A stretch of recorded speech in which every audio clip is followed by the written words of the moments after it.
Pa ja sam ubeđen da ako se radi na takav način kako smo mi radili, da dosta stvari u Srbiji mogu da budu na evropskom nivou. Vujošević nije jednostavan čovjek.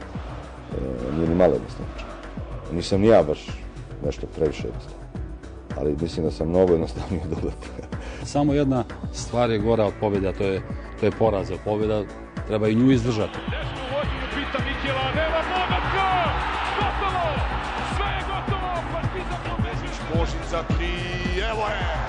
Duško Milošević je u tom razgovoru počeo da mi citira Kanta, Hegela, ne znam koje sve filozofe, koje knjige i pise, ostao sam za bezeru. To naravno ne znači da svaki trener mora da čita klasike, da svaki trener mora da ima svoju kolekciju slika. Međutim, činjenica je da su veliki svetski treneri u košarci i u fudbalu posjedovali jednu posebnu strast prema tom sportu koja na neki način podsjeća na strast umetnika prema stvaranju. Trener ima dve vrste. Oni koji su bili smenjeni i oni koji će biti smenjeni.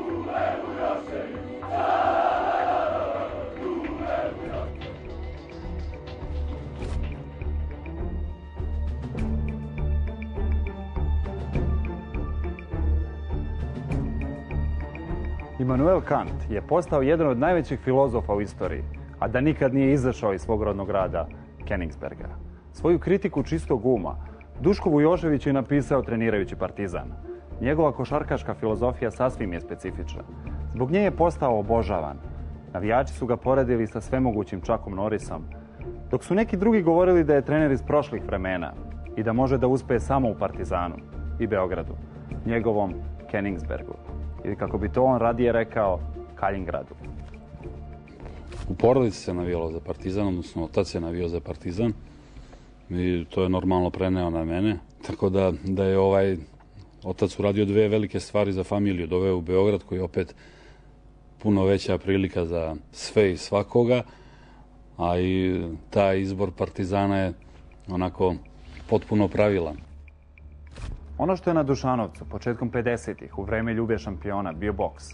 To je 20 godina kasnije, kada je u tom kraju odrastao Duško Vujošević, bila košarka. Prošao je školu uličnog basketa i hrabro otišao da trenira u Partizan. Možete li zamisliti Duška Vujoševića kao košarkaša? Na koju poziciju biste ga stavili? A neka dvojka, trojka, bez šuta. Na basketu nisam bio loš.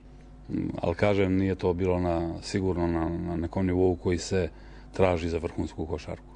Nekom selekcijom, već otprilike u doba juniora, na jedan fin način uputili su me da se bavim košarkom u nekim niže razrednim klubovima i ja tu nisam imao podršku ni familiji, praktično sam prestao da igram sa nekih 16 godina. U svemu tome bilo je nešto dobro. Imao je sve vreme ovoga sveta da postane trener. I Vujošević je od svoje 17. do 27. godine trenirao mlade selekcije Partizana, kao i prve timove malih beogradskih timova. A do trenerske klupe je stigao sasvim slučajno. Za ustupanje sale za basket, osnovna škola Vladislav Ribnikar tražila je da neko trenira njihovu ekipu na opštinskom prvenstvu. I onda se ja bavio košarkom, a na tom opštinskom prvenstvu sam ih ja vodio, igrao je Dabić i neki drugi klinci, Dabić koji je igrao posle u Crvenoj zvezdi i ekipa je osvojila prvo mesto.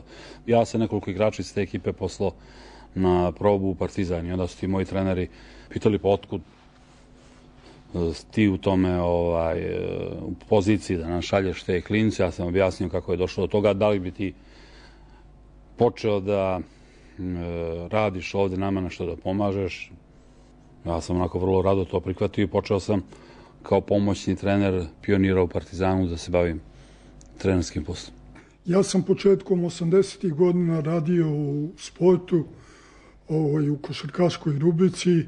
Tako sam jednom otišao na derbi malih terena, uslovno govoreći, Srpske lige između tada poznatih malih klubova 22. decembra i Zemunske mladosti.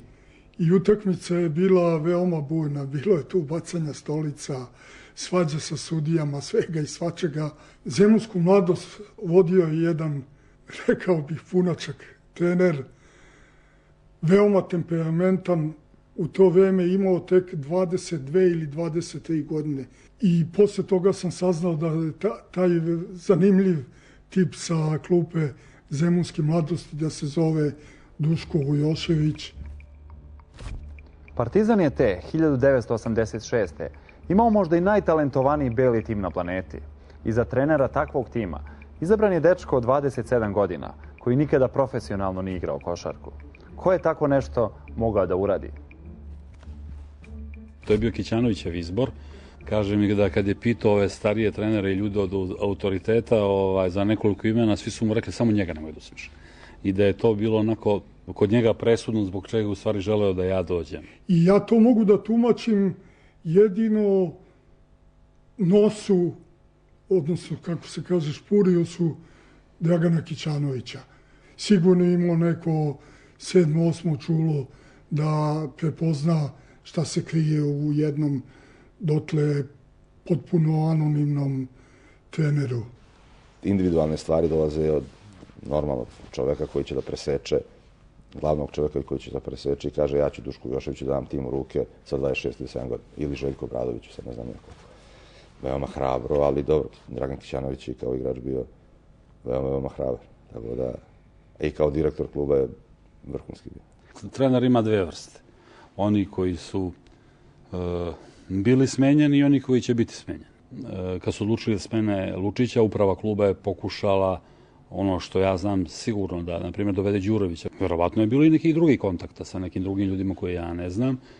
I na kraju sam se ja tu ispostavio kao ono privremeno rešenje dok se ne završi prvenstvo. Šuteva igrača Crvene zvezde, Pašpalj i Divac nije stigao do lopte, ali umalo da sruši našu... Zahvaljujući prevremenom ispadanju evropskog prvaka Cibone u play-offu od Đurovićeve Zvezde, privremeni trener nenadano je dobio priliku da možda uzme i titulu. Pokušao, ali možda će to baš da bude i presudno za ovaj sezon. Đorđević u pravom momentu... To su bile dve utakmice fantastične u finalu play-offa. Prva u hali kada je Zvezda povela sa 0, ne znam koliko, 12-14-0 razlika. Jer sam ja i tada, to je bila i strategija kluba, forsirao mlade igrače, pa je, na primjer, kretao sad sa Đorđevićem koji je, za koga se vidjelo da će biti veliki igrač, ali to, na primjer, nije bio, a Željko je kretao sa klupe i još je bio neki konflikt između njega i Đure na zagrevanju. Đurovićem koji očigledno nema nerava. Revan se igrao u Pioniru, to je bila čudesna utakmica. Koliko se ja sećam, listao je Goran Grbović koji je bio junak finala. Trojku gađa i pogađa Grbović. Ja nisam uzimao time-out, jer imao sam neku strategiju da ostavljam time-out uvek više od protivnika. I znam da je Toša koji je tu sedao na klupi vikao pa što ne uzmeš time-out, za kad ga čuvaš? Već Zvezda bila povela, mislim, preokrenula ili došla na pola koša za Zvezdu ili na neko nerešeno i time-out sa zakašnjenjem uzet. Ne bi ni sa zakašnjenjem bi uzet da nije bilo Todorića. Mi smo zgovorili šta ćemo da odigramo, naravno nije odigrano to. Nego kako je Grbović primio loptu, digao se 3 poena, ubacio i rešio utakmicu. Tako smo mi postali prvaci Jugoslavije, što je tad bilo jako teško. Partizan je novi prvak Jugoslavije. Partizan je novi prvak Jugoslavije. Pobedio je i u drugoj utakmici 89-88. Posle te neočekivane titule, Partizan je neočekivano bio dominantan i u Evropskom kupu šampiona. Sa prve pozicije otišao je na prvi Final Four u istoriji, u belgijski Gent, odnosno Gan, kako se to tada izgovaralo, i izgubio polufinale od Makabija. Taj poraz, jedan je od mitskih poraza Partizana, poput onog fudbalskog, također u Belgiji, u finalu Kupa evropskih šampiona 1966. od Real Madrida. Da, još uvek živim sa tim teretom da nije iskorišćena jedna prilika, jer nije prepoznata. Znači, pod jedan niko nije očekivao te godine će Partizan bilo šta uraditi u Euroligi. Jer kad smo mi osvojili titulu na takav način, čak i najveći partizanovci su govorili super što je Partizan prvi, ali šteta što Cibona neće igrati Euroligu, jer ovaj tim je premlad. Partizan je otišao u Gent kao prvi favorit, pošto je te sezone pružio niz briljantnih igara. Divac je već onda bio, iako je imao tek 20 godina, dobro poznat u celoj Evropi. Paspalj, valjda najbolje krilo evropsko. Bio je to briljantan tim. I Partizan je otišao u Gent, svi mi sa njim uvereni smo bili da može do titule. Međutim, u polufinalu je pružio valjda najslabiju igru te godine protiv Makabija. Nisam svedok toga, ne mogu mnogo da kažem, osim da mi je bilo stvarno žao, pretpostavljam svima u klubu.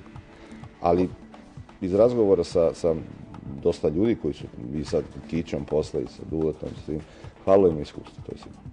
Na toj prvoj utakmici s Makabijem, mislim da sam izvanredno postavio taktiku, sad ne bi imao hrabrosti to da uradim ovim godinama sigurno. Jeste, zato što je to nešto bilo kao novo, sa Divcem na vrhu reketa, pa tu su svi kao neki. Znate šta, Srbija je čudo. Svi smo mi generali posle rata. Šta bi bilo kad bi bilo to, nema više veze. Naravno da je hrabar bio tada i naravno da je, ali ja smatram da je i dan danas dovoljno prilično hrabar u tim nekim košarkaškim sferama. I sad isto kad čuje neke trenere, pa čak i neki igrači, toliko su više naseli na te priče tih trenera, pa to je Diva čuo playmakera, pa zbog toga se izgubilo. Mi dok je Diva čuo playmakera smo vodili 12 razlike. To u snimak te utakmice postoji sad, pa kad su oni ušli određene rotacije, ubacili boljeg šutera, kad sam ja Divca vratio na centra, počinju malo veći problemi u našoj odbrani, a pravi problemi počinju kad oni staju u zonu 1-2-2, braneći reket i puštajući šut s polja, znači rizikujući, koji mi jednostavno nismo ubacili otvorene šuteve. Što se tiče Gana, verovatno je odlučilo neiskustvo. To je sa neke strane razumljivo, ali taj poraz u Ganu, nazovimo ga tako, nije bio katastrofalan. Po mom mišljenju zato što se meni čini da se Istanbul nikada ne bi dogodio da se pre toga nije dogodio Gan. Drugim rečima, mislim da je bilo neophodno da se dogodi jedno takvo iskustvo, jedno takvo čistilište kakav je bio Gan, da bi se dogodio kasnije Istanbul. To je pobjeda Makabija koji se eto sada našao. Partizan i Vujošević prvi put se rastaju 1989. posle osvojenog kupa Radivoja Koraća. Drugi put se rastaju 1991. godine, a Partizan samo godinu dana kasnije, potpuno neočekivano, postaje deo evropske košarkaške istorije. Postaje šampion Evrope. Samo 8 sekundi. 2 poena prednosti za Špance. Đorđević. 3 poena! 3 poena! Vreme je isteklo! Vreme je isteklo! Nemojte se ljutiti što sam začutao za trenutak. 71-70. Ja u svojoj karijeri ovo nisam doživao. Đorđević je postigao nešto fenomenalno. Ma to je najbitnija stvar u istoriji Partizana. Mislim, sve je to super i kup Koraća koji smo osvojili, prvenstva razna, ali kup šampiona je nešto što je najbitnija stvar, mislim, tu nema nikakve priče. I meni se čini da se tu javlja neka klica kontinuiteta koja je jako važna za sistem košarkaškog kluba Partizan. Dakle, to je mogućnost da stvari ne počinju iz početka, nego da se stvari nastavljaju. I mislim da negde suštinski igrači Partizana, recimo, kada se susretnu sa nekim klubovima koje bih uslovno mogao nazvati skorevičkim klubovima, dakle, koji su jedan vid ekspresnih finansijskih poduhvata, za koje ne znamo koliko će dugo da traju. Primjer radi, recimo, Efes, premda i taj klub ima izvesnu istoriju. Dakle, ipak Partizan posjeduje neku vrstu simboličke prednosti u odnosu na Efes, jer može sebe zapravo, jer ti igrači sebe vide u dresovima zapravo šampiona Evrope. Dakle, prosto to se dešava i to se nasleđuje. Evropska titula u Istanbulu značila je otvaranje zlatnih vrata za novog mladog trenera Partizana Željka Obradovića, a Duško Vujošević je morao da krene težim putem. Od Andaluzije preko Toskane i rodne Podgorice vratio se u Beograd. I Dule u celoj toj deceniji prilično lutao, bio je u Italiji, u malo poznatim klubovima Pistoji, Beši, posle jedno vreme u Skavoliniju. Pre svega toga on je bio u Breši. I posle je prešao u Pistoju gdje je napravio stvarno veliku stvar. Pistoji, i njegovo ime i njegov rad je ostavio stvarno dubog traktan. Posle je otišao u Skavolini. Nije imao sreće, povredili su mu se par dobrih igrača. On je Bukera doveo u Italiju. Nije imao sreće jednostavno. Pa je onda bio kao šef stručnog štaba, ne prvi trener u budućnosti. Tada je prvi trener budućnosti bio Miroslav Muta Nikolić, dobro nam poznati. I ta lutanja su trajala sve dok nije 2001. godine ponovo došao na klupu Partizana. Posle petooktobarskih promjena Partizan preuzimaju Vlade Divac i Predrag Danilović, uz pomoć bar jednog veštog političara. I nakon što su klub sačuvali u buri, za trenera dovode Duška Vujošević. Pa moram da kažem da je veliku stvar tu uradio Ivica Dačić. On je bio svestan da je ostao u klubu, da bi teško išta mogao da pomogne klubu, verovatno bi bilo i nekog osvetničkog načina razmišljanja drugih ljudi koji bi se prema njemu koji bi se preslikao i na klub. I što je sprečilo razne krizne štabove koji su bili spremni tu kao u to koje je bilo možda mnogo ružno vreme, to posle 5. oktobra, mislim. Gde mogu slobodno kažem da uz Ivicu Dačića sa tom njegovom odlukom i njegovim razmišljanjem da smo Vlade i ja spasili klub. To sigurno.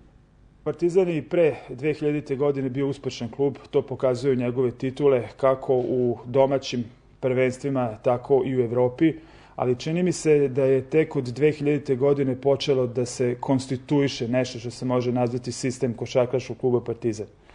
To zapravo znači da tako organizovan klub ne zavisi više od jednog imena, od jednog igrača, makoliko taj igrač bio dobar, ili od jednog trenera, makoliko taj trener bio dobar, nego da zapravo kvalitet ili bolje reći konkurentnost kluba zavisi od relacija unutar kluba. Druga je stvar što ja na početku nisam znao gde je levo, gde je desno, ali sam se dobro folirao da znam. Naravno, Todorić je tu 30 i nešto godina.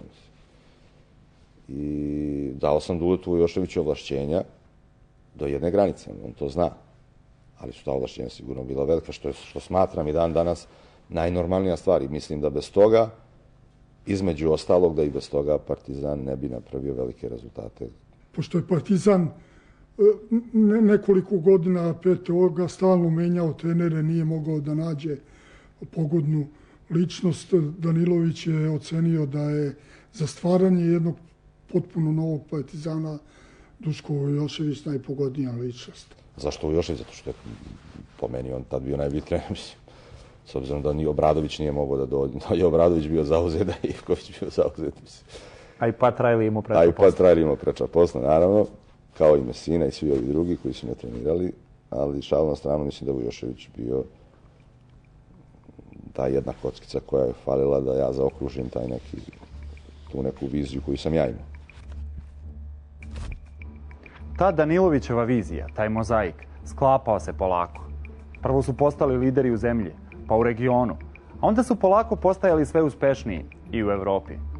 12 godina kasnije možemo da kažemo da je košarkaški klub Partizan jedini evropski proizvod post petooktobarske Srbije.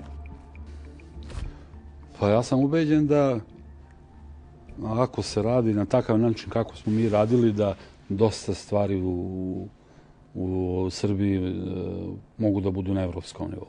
Tu je sljedeći kriterijum. Da može se pogreši u tome kakav je ko igrač. Čak i u onome težem delu još lakše kakav će igrač biti. Ali da ne smije da se pogreši u tome kakav je čovek. Imati odličnog igrača, lošeg čoveka koji će ostatak tima da pojede kao rak, tako vam ne treba.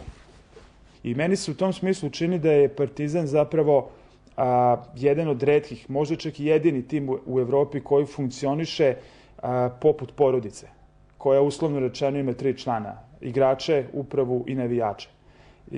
Meni se čini zapravo da svi ostali evropski klubovi više funkcionišu kao korporacija. Dakle, gdje imate poslodavce, to je kapital, imate službenike, to su igrači, i imate kupce, tog proizvoda, a to su navijači pod navodnicima. Prosto moraju da budu tu ljudi koji su spremni ne da podnesu, nego da isprave tuđu grešku. Prosto kada je neko pogrešio, pa čak i kada je pogrešio u smislu izbora šuta, u smislu čak i neke egoizma, sebičnosti, da drugi igrač ne treba to da kritikuje, nego da se vrati sprintom i baci za tu loptu kao da je on napravio grešku. Tada se pali mašina. Mogu da pretpostavim da su odnosi u Partizanu i stepen posvećenosti igrača klubu da ipak ne zavisi od financija, pre svega. To se vidi. I da nije tako, teško da bi Partizan mogao da igra tu svoju trademark odbranu kakvu igra, koja je po mom mišljenju zapravo stvar samožrtvovanja, dakle stvar podređivanja vlastite individualnosti kolektivu. Zato je možda teško da neki veliki evropski klubovi igraju takvu odbranu, zato što su ego i individualnost tih igrača tamo toliko velika da oni zapravo ne mogu to da podrede klubu. Tim pre što su veze između kluba i njih pre svega novčane prirode. Dakle, oni prosto igraju onoliko koliko su plaćeni, a to znači da recimo mogu da daju trojku, ali neće da poderu kolena.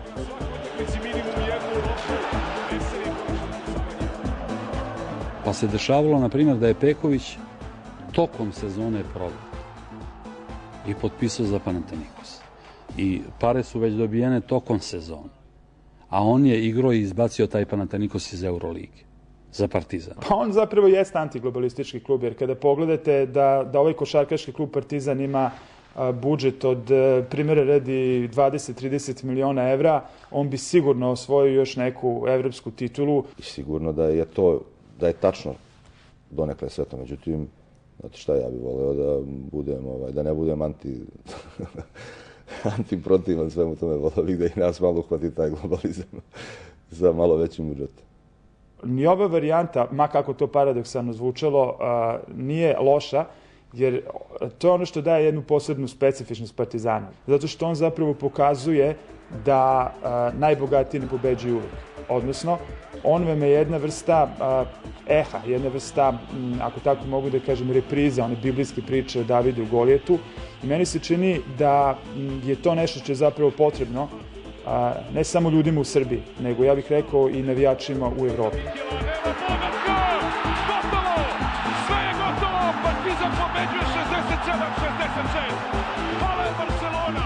Nema više neporaženih timova u Euroligi. Ono što mi je pre svega žao što nismo bili u poziciji da te igrače po godinu dana duže zadržimo. Sve je bilo spremno.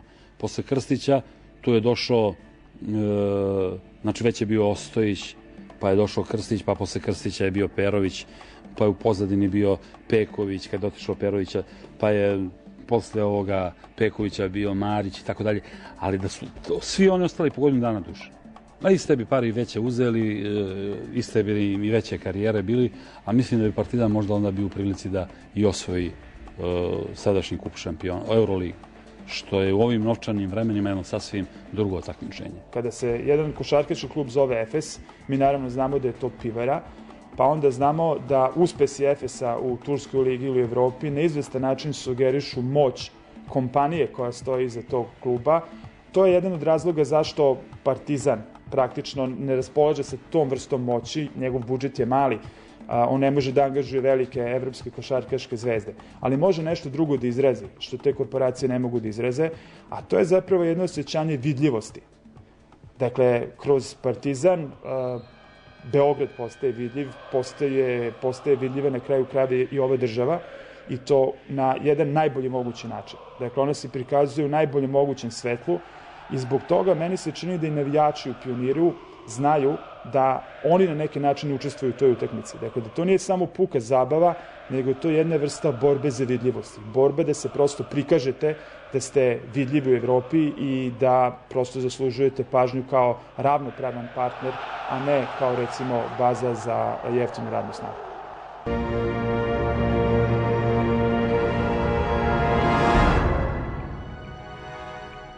Ako već nije imao novac koji imaju drugi evroligaški klubovi, ako već nije imao igrače ranga vodećih evropskih klubova, Duško Vujošević je morao da ima nešto što niko drugi nema. To su najbučnija publika i najdisciplinovaniji igrači. Niko nije trenirao više od Partizana. Pričalo se da Duško Vujošević prebroji tetovaže strancima kad dođu u Beograd i da je čak imao ključeve od stanova svojih košarkaša. Ja sam strašno puno radio na tome.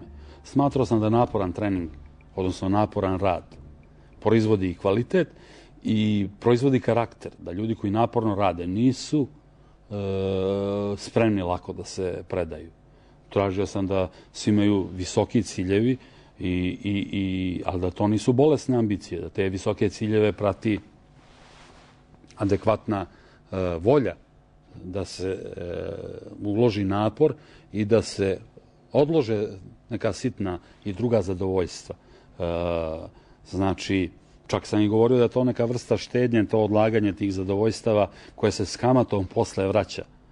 Jer uvek do pobjede dolazi odricanja. Samo jedna stvar je gora od pobjede, a to je poraz. Jer pobjeda treba i nju izdržati. Ona donosi privilegije pobjedniku, koje opet su veoma, veoma opasne. A je li istina ovo zaključuje? Jeste. Koliko su u pitanju ti mlađi igrači, oni su imali određenu obavezu da u određeno vreme budu kući.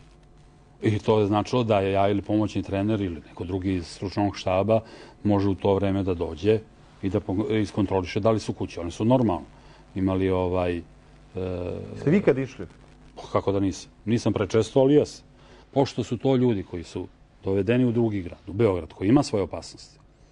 I pošto su to mladi ljudi izloženi teretu slave, u nekome još uvek krhki, da ne mogu to da iznesu na najbolji mogući način, prosto postoje jedan mehanizam da dok su oni lomljivi, da se i ne slome. Ponekad se činilo da je u Partizanu Duško Vujošević sve, i trener, i predsjednik, i portparol, i politički predstavnik. Prešao je put od čoveka kome su navijači zviždali do ikone kluba. Mislim, znao je Vujošević uvek ko je predsjednik kluba. Znao je da sam njegov prijatelj, ali isto tako znao ko je predsjednik kluba. Dule Vujošević nije jednostavan čovjek. Nije ni malo jednostavan čovjek. Nisam ni ja baš nešto previše jednostavan. Ali mislim da sam mnogo jednostavniji od Duleta. I jeste, pričali smo dosta i par puta je prelazio tu neku granicu pojedinim prozivanjima pojedinih ljudi koji možda u tom momentu nisu mogli da pomognu Partizanu. Želeli su, a nisu mogli, a možda Dule nije imao razumevanja za to. Pa smo polako rekao, kad budu mogli da pomognu klubu, pomoći će sigurno. Ali dobro, njemu su te stvari potrebne bile. I on je te stvari zaslužio. Služio ih je zato što je bio predan tom Partizanu, toj košarci, tom radu, tim igračima 24 sata.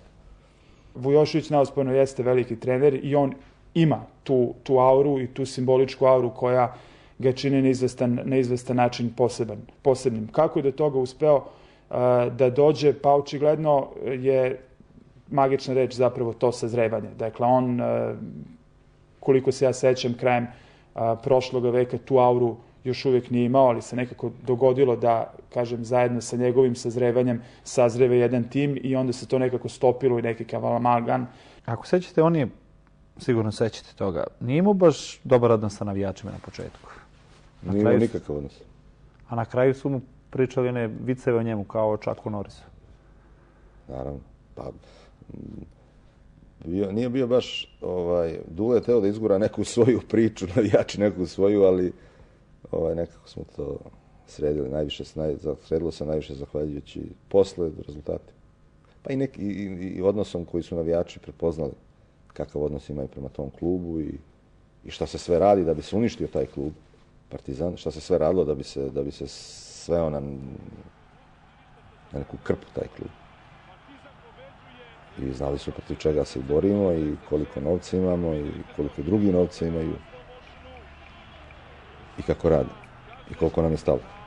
To je najviše utjecalo na promenu odnosa navijača prema Duletu, a i Duleta prema navijača. Bolje bi bilo da je Robec pustio skroz da prođe, jer je vreme već isteklo. Vidjeli ste i ono da su... Kao nagrada za sve što je napravio u Partizanu, usledila je ponuda CSKA iz Moskve. Sve je bilo kao i snova. Veliki klub, odličan tim, veliki ugovor na 3 godine, pa još i Rusija. Ali nije uspeo. Zbog čega? Ja sam otišao u Rusiju ko 46. gdje je onako i bez dovoljno informacija i bez znanja jezika. Ja sam malo jedna vrsta endemske biljke koja ovdje stvarno najbolje funkcioniše. su mi i prijatelji i ulice da se dešavale određene stvari i događaji i šta ja znam, jedna svest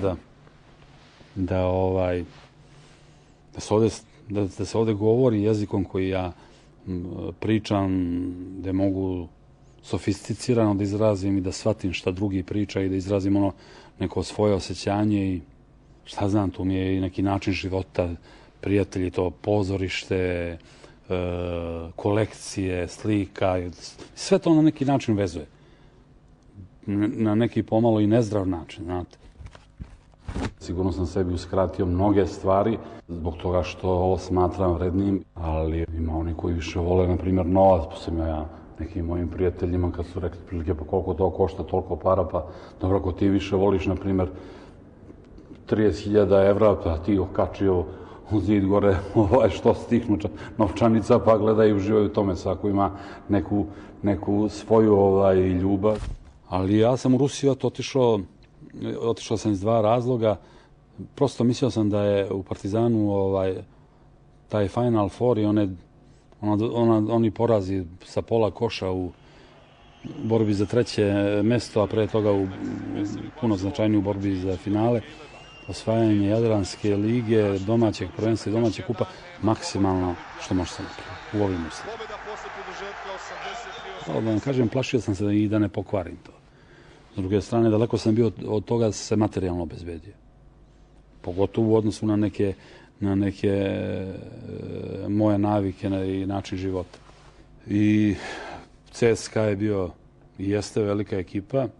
Oni su insistirali na ugovor od 3 godine, znali su da ne znam jezik. Želeli su da tog momenta da se pokrene priča slična Partizanu u smislu da dobar broj njihovih novih igrača bude ruskih igrača, mladih. Dule sa CSKA, mislim, prvi trener u istoriji koji je pobedio jedan tim u Americi, Miami, na turneji. Mi smo godinu dana pre toga imali istu takvu turneju i znam koliko je teško bilo da se prilagodimo kad se vratimo. To isto Vujošević imao sa CSKA. Druga stvar, to su već bili igrači koji su na završetku velikih ugovora bili, dugo godina tamo. Možda ne naviknuti, sigurno ne naviknuti na ozbiljan rad kakav Vujošević zastupa. Pa vidite, znam da ja sigurno teo da prenesem disciplinu iz Partizana tamo, ne da uzimam ključeve sad. Ali da radilo se 2 puta dnevno, što u Moskvi jako komplikovano. Jer treba 2 puta dnevno doći na trening, jer ne znam koliko znate taj grad, on je vrlo teško za organizaciju da se dođe 2 puta dnevno. Pa činjenica je da ta neuporedivost Partizana sa ostalim velikim evropskim klubovima, a Partizan svakako jeste veliki evropski klub, na neki način otežava transfer iz Partizana u neki drugi klub. I ja mislim da to nije slučaj samo sa trenerom Vujoševićem, nego da su to na svojoj koži, čini mi se, bar osetili i neki igrači. Sad otišao totalno spržen, potrošen od rada u klubu, potrošen od rada s reprezentacijom, bez znanja jezika, bez informacija, imajući jedno poverenje slepo u te ljude da je to crvena konjica otprilike, sad to je već ona moja rusofilska priča i tako dalje. I kad se ispostavilo da je to daleko od toga, a klub je bio totalno izgubio imunitet na krizu i na poraz. On je godinama navikao na dobar rezultat, dobar uspeh. Uvek su bili u Final Fouru. Znam ja da mnogo ljudi govori ne može on nigde da uradi ništa nego u Partizanu. Zato što ima Danilovića i zato što mu Danilović daje jednu vrstu slobode. To nije tačno. Nije tačno. Plašite li sad da će vas pratiti taj imidž čoveka koji je ovde uradio sve, a napolju nije uspeo? Plašim. Mislim, ovo je doba da, kako kažem, ja nisam izgubio stid, razumete? I plašim ne ono aksiozno, nego onako, ipak sam svestan svoje neke istorije, svog nekog kvaliteta, svestan nekih mana kad u pitanju taj jezik. I jako sebi zameram što sam možda provodio sat, 2 više na terenu umjesto da sa profesorom engleskog jezika naučim taj jezik koji je postao prosto uslov, neka vrsta esperanta i uslov za bilo koju vrstu posla danas.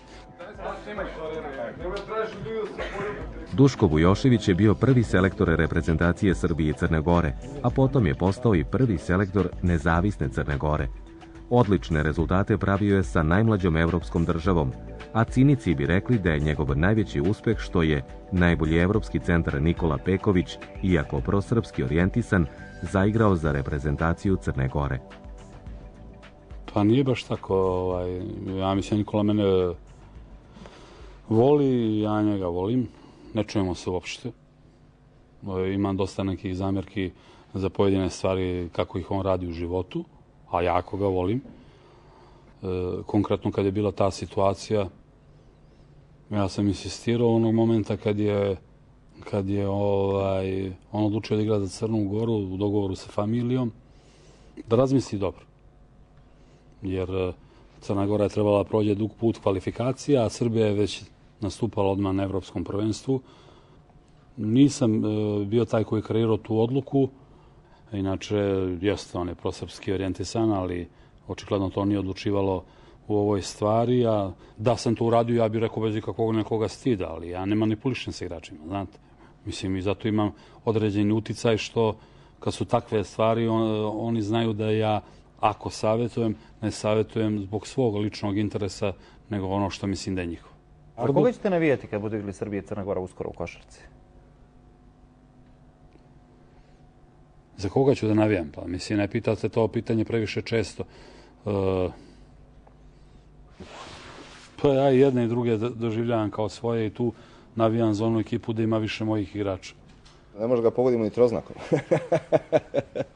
Pa Dule je rođen u Podgorici, mislim. I Dule je pre svega Jugosloven. Bar po onome što ja znam. Ne samo zbog harizme i rejtinga među grobarima, Duško Vujošević bi možda mogao da se oproba i u politici. Pre nekoliko godina, vozeći taksi B92, kao predstavnik Boljševičke partije Srbije i Crne Gore, bio je toliko uverljiv da su mnogi pomislili da je rođeni političar. A Srbiji trenutno nedostaje Menjševička partija. Pri kojoj stranci ste? Boljševička partija Srbije i Crne Gore. Jeste spremni za kandidaturu? Onako psihički, argumentovano spremni. Moramo da uđemo u narod. Da. Narod loše živi. Treba iskoristiti to što loše živi. Ali u pozitivnom smislu. Pa naravno. Ja sam baš rekao da je šteta što da smo mi leva partija, mi smo menševici. To je podsvesno bilo. Posle ja to sad objašnjavam tako kao izdvojeno mišljenje. Nisam rekao boljševici. Sam rekao da smo mi levo orijentisana, što ja i jesam negde. Hoću da vas pitam, znači, tad niste rekli slučajno to ime, to sam samo htio da se... Podsvest isto priča. Znači, ali pričao sam da smo mi menševici, ovi ljudi što prate, a pratili su snimali kamerama, to su ljudi koji su nas prepoznali, pa idemo i sve, i da smo mi menševici povedili, ali ne zna se nikad. Ovi vas prepoznaju ili šta? Slabo pratite politiku, slabo. Uopšte, iskreno. Na pogrešnu osobu pokupio. Jo, pa to je. Evo ga. Zaista pogrešno, ja se izvinjavam, ja žurim. Što su da za malo? Za malo. Ovo možda je pokušaj političkog rezultata. Mislite? Mislim... Da. A gde vam je ekipa, nestali su? Ovi što mašu. A čime ste se bavili pre nego što ste počeli politički da budete aktivni? Šta ste radili? Ništa. Kako ništa? Kako ništa? Ceo život se bavim politikom. Od malih mnogo. Pa bio sam predsjednik razne zajednice u osnovnoj školi. Dobro. Pa onda predsjednik zajednice učenika u srednjoj školi. Dobro. Na fakultetu... Kom? Političke nauke, ekonomije ili nešto sasvim treće? Fakultet ovih organizacijalnih. Fond, dobro. Sam bio jedan od vodećih ličnosti, znate. Student prodekan. Dobro. I kad ste završili? Posle toga normalno. Živite od politike? Da. Prehranjujete svoju porodicu od politike? Prehranjujem. Ima se, može se. To je već super stvar. Prvi veći intervju sa njim imao sam 2 godine kasnije posle titule 1989. godine, A Duško Milošević je u tom razgovoru počeo da mi citira Kanta, Hegela, ne znam koje sve filozofe, koje knjige i pise, ostao sam zabezegnut. On je tada imao 30 godina tačno. Mislim da je posao trenera ipak posao za intelektualce. To naravno ne znači da svaki trener mora da čita klasike i da svaki trener mora da ima svoju kolekciju slika. Međutim, činjenica je da su veliki svetski treneri u košarci i u fudbalu posjedovali jednu posebnu strast prema tom sportu koja na neki način podsjeća na strast umetnika prema stvaranju. Ja sam recimo nekad nedavno pročitao jedan podatak koji me je delovao potpuno iznenađujuće, to je da Guardiola piše poeziju. Ali kada malo bolje razmislim, kada vidite kako ta Barcelona igra i kako ona funkcioniše, to deluje gotovo logično, gotovo da se to moralo desiti tako. Prvo bitna ocena ta iz 89. godine i tog razgovora u autobusu u Italiji nije se ni malo promenila. Par puta sam bio ja sa Duškom Vojoševićem, nisam neki intimus, mogu da kažem da smo prijatelji, da se dobro poznajemo. Prvo, ja sam imao niz neugodnih razgovora i događaja sa njim. Umeo je i mene, pa Boga mi da uvedi čak ali to se brzo zaboravljalo, pošto smo i on i ja slični, temperamentni, tako brzo se zapalimo, ali brzo i ugasimo. Neki put zna da bude strašno teško. Zadrti kad nije u pravu, teško će da prizna da nije u pravu. Možda na neki njegov način, ali treba ga razumeti. Slučajno ili ne, pogodilo se da je Duško Vujošević u svojim intervjuima uglavnom iskazivao simpatije prema ljudima čvrste ruke, kao što je kubanski lider Fidel Castro. Pa dobro, mislim, ja jako volim i Che Guevaru.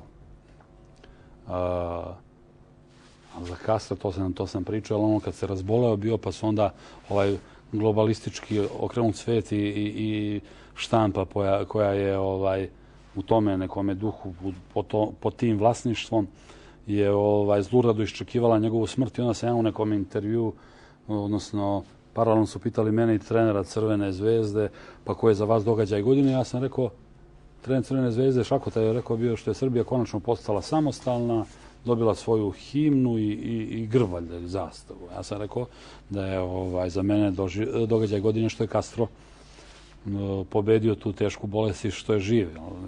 I stvarno je to bilo tako. Je vam sad događaj godine što Putin nije pao sa vlasti uprkos? Jeste, ja svestan da Putin je još uvijek potreban Rusiji. Otkad je Putin u Rusiji, rusko bogatstvo ostaje u Rusiji i on vraća dostojanstvo Rusima, što je meni važno, kao Slovenu, jer ipak oni imaju jedan određeni stepen iracionalnog odnosa prema Srbiji, prema Jugoslaviji. Normalno nisu oni još u situaciji da lako žive, ugroženi su po dosta osnova, moraju prvo sebe da zaštite, ali u principu kad je Rusija, odnosno Sovjetski savez, bio jak, on nas nikad nije bombardovao, a Boga mi, bez obzira kakvi odnosi s njima bili, niko nije ni smeo da nas bombarduje. Dule Rusofil, Dule voli Rusiju. Znate šta, svima nama poneki put treba čvrsta ruka. Nekom više, nekom manje. Kada mi smo takav narod, ako nemamo nekog ko će nas tuče motkom u glavu i ako nam da malo demokratije, što se vidi, slabo možda uradimo nešto. Nama je potreban neki vođa. Pa ja mislim da su svi veliki treneri zapravo diktatori, samo što to neko to jasnije kaže, neko to više drži za sebe. Poznato je recimo da je Capello jedan od takvih trenera, da je Ferguson jedan od takvih trenera. Ne bih rekao da ni demokratija cveta pod Mourinhom. Prvo mora da izbori autoritet kod sportista. U bilijaru, ne znam. Mora da izbori taj autoritet, da se nametne kao vođa čopora, kao neko koga će bezuslovno slušati u svemu i slediti. To je osnovni preduslov da neko postane dobar trener. On spada u onu grupu trenera koji se razlikuju od ostalih trenera i koji se međusobno razlikuju. Dakle, postoji nekakav lični beleg u svemu tome. Tako da ja, ako bi trebalo da ga sa nekim uporedim, ja bih ga uporedio sa Fergusonom. To je verovatno najbolja analogija. Ima dodirnih tačaka, apsolutista u svakom pogledu. Svi znamo da Ferguson je bog u Manchesteru, da o svemu odlučuje, o najvećim sitnicama da odlučuje. Isto tako je bio slučaj i sa Duškom Vujoševićem u Partizanu. Kao i veliki broj građana Srbije, Duško Vujošević je trenutno bez stalnog zaposlenja. Ipak, za razliku od većine nezaposlenih, Vujošević sigurno ima dosta ponuda za posao. Koju će izabrati? Kako sebe vidi u narednih nekoliko godina? I ostaje li da predsedava Skupštinom sportskog društva Partizan? Vidite, ja sam predsjednik Skupštine sportskog društva Partizan, Jugoslovenskog sportskog društva. Pre svega sam kvalifikovan za to mjesto zato što mislim da nema nekoga ko Partizan voli više od mene. Pa ja Duleta vidim u Partizanu i sad i za 15 godina i za 10 godina. Nekako mi je to normalno, kažete Partizan Dule Jošević. Mislim da će da uradi isto odlične stvari ako se odluči za inostranstvo i u inostranstvo, ali Dule je trener koji treba trenira veliki klub. Budućnost moja, da vam kažem, verovatno ću ako dobijem adekvatnu ponudu početi od leta da radim svoj posao, što me neće sprečiti da ostanem predsjednik Jugoslovenskog sportskog društva, jer to nije sukob interesa, jer neću ići u Zvezdu niti raditi, niti voditi Partizan. U 20. veku u ovom regionu igrala se najbolja košarka u Evropi. U 21. veku samo jedan klub je ostao evropski. I to je nešto što će ostati zapisano, kao remek delo Duška Vujoševića. Međutim, za sabrana dela ovog trenera filozofa bit će potreban još jedan Partizan. Gledali ste Raspakivanje. Ostanite uz RTS.